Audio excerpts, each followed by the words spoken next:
Gaffer, a really good performance, and we're into the second round. How do you feel? Yeah, well, we want to win the game, and we've won the game, so that's pleasing. I thought there were some really good performances. But I've just said to the group there, look, not just the lads, the team that's played tonight, the group as a whole, our next big challenge is to become more ruthless, both ends of the pitch. So they didn't deserve a goal. I know, I appreciate it. The lads tried to cross it and he's spooned up off his foot and looped in, and the keeper can't do anything about it. Chris can't do anything about that. It's ridiculous amount of good fortune on their part. But the game should have been put to bed a long time before they even had that. And that's not just tonight. I think, Saturday as well. It should have been 2 up at half time. It's like, come on. Our next big thing is not now being good in the games and that level of performance. It's now being ruthless, both ends of the pitch. So really pleased, making 7 changes. I felt confident in the lads that played, that started the game. I wouldn't have made 7 changes for this fixture against Bradford last year, mainly because a lot of them was injured, but at the same time they weren't at a level that this group is. And I thought, to a man, they were very good. All the lads, not just the 7 changes. I thought all of them. Evan was very good, for example. Doug was very good. Never mind Rhys Staunton. He was outstanding. Jamie Walker was outstanding. Justin was a threat throughout. It was really good that he got all 90 minutes or whatever. It was 100 minutes in. So yeah, Cam Gardner gets a second goal. Because he got one at Chesterfield last year and what have you. So I thought across the board, Ty obviously knows the role. Sam Lavelle playing 45 for a first time, understanding what the role is, doing the right things. So I just thought, to a man, we were better than them all over the pitch. But then that's got to be reflected in the scoreline, and not just us going, we're playing well, we're doing well here. It's like, come on, score some more goals. 1 at half time was not good enough in that sense. And that's not I sort of said to lads there, well done. And what I say next will come across as a criticism, but it's just the next part of our development. So when we're on top and when we're playing well, make sure it's not 0-0 or 1-0. Make sure it's 2 or 3. And that's what our next sort of stage is. And focusing specifically on Justin Amalazor, how pleased were you by his performance? Because he came into obviously a competitive side and really staked a claim, didn't he? Yeah, look, he was very good on Saturday when he come on. He was very good tonight. He scored a great finish. I thought Geezer was outstanding. The goal, nicked it, drove. His little set for Justin was a little buffy ball and help yourself. And he's bent it in, and it's a great finish. But throughout, Justin was a threat. I thought it was very good, and that's what we want. That's why he's here. That's why they're all here. The amount of goals and assists from different players. It's another 3 goals. That's every game this season we've scored 3 goals. That's not to be sniffed at.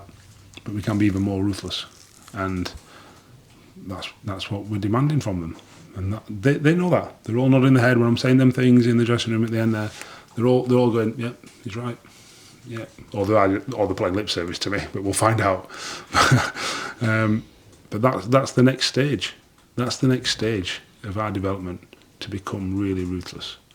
And that's not just the front players. That's everyone across the board, because, like I said, we've had goals and assists from all over the team, and that's got to continue.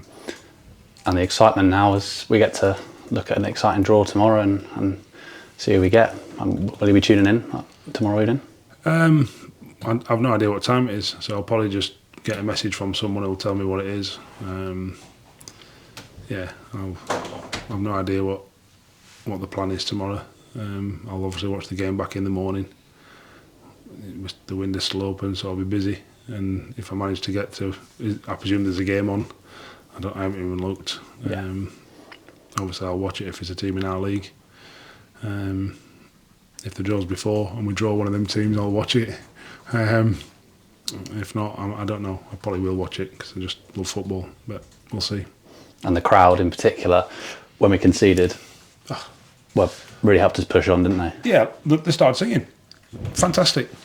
You know, Old Town away. I'm thinking, yeah, what a terrific response that is from the crowd as well. But I think I think there's a different atmosphere around the place this year. I really do. I appreciate that's only the second home game, but over 3,000, brilliant effort, fantastic effort, and we really appreciate that.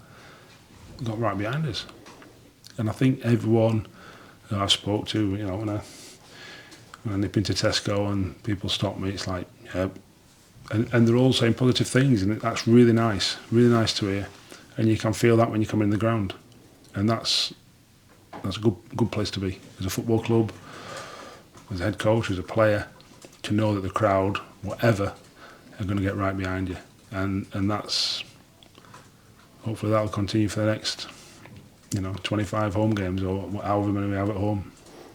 Looking at Jay's Cabia specifically, that's 3 goals in 3 games for him individually. It was a bit of a foot race between him and Justin to actually get the penalty. Yeah. I'm sure you're pleased for him to continue his goal scoring. Yeah, I've just apologised to the lads there. We didn't give them a penalty taker or did that. And obviously Daru and Justin and Jamie wanted the first one, and Justin and Jay's wanted the second one. It might have looked a little bit messy or whatever, but that's on me, for us not sorting that out. But I think it shows how far we've come, whereas last year we're still working on build patterns and principles of play and that kind of thing, and trying to rush it all, whereas this year it's the sort of the real finer details, like who takes a penalty, and the fact that we've already had 3 this year shows how, I've just said to someone else there, everyone used to complain about Man United getting loads of penalties because they were so dominant, because they had the ball in the penalty area a lot, and that's our 3rd penalty this year. Why? Because we've had a lot of ball in the opposition's box. That's why. The first one's a penalty because that's what the law says. I don't like that law. I don't agree with that law, but that's what the law says. If you try and protect your face, even anything above hands above shoulder height is a penalty. I think it's a ridiculous law that when you're protecting your face. But it was, because by the letter of the law, and the second one's a stone waller. So there's no argument on either to the letter of the law, but the first I don't really agree with. But that's because we get it though all the time, and it's like we've got to make sure we become more ruthless in both boxes. And lastly, I'm guessing it's going to be a day off for the lads tomorrow now, so they can rest and recover in time for Saturday. Yeah, yep. Fantastic. You didn't guess wrongly. You guessed right. Brilliant. Thank you, David. Thank you.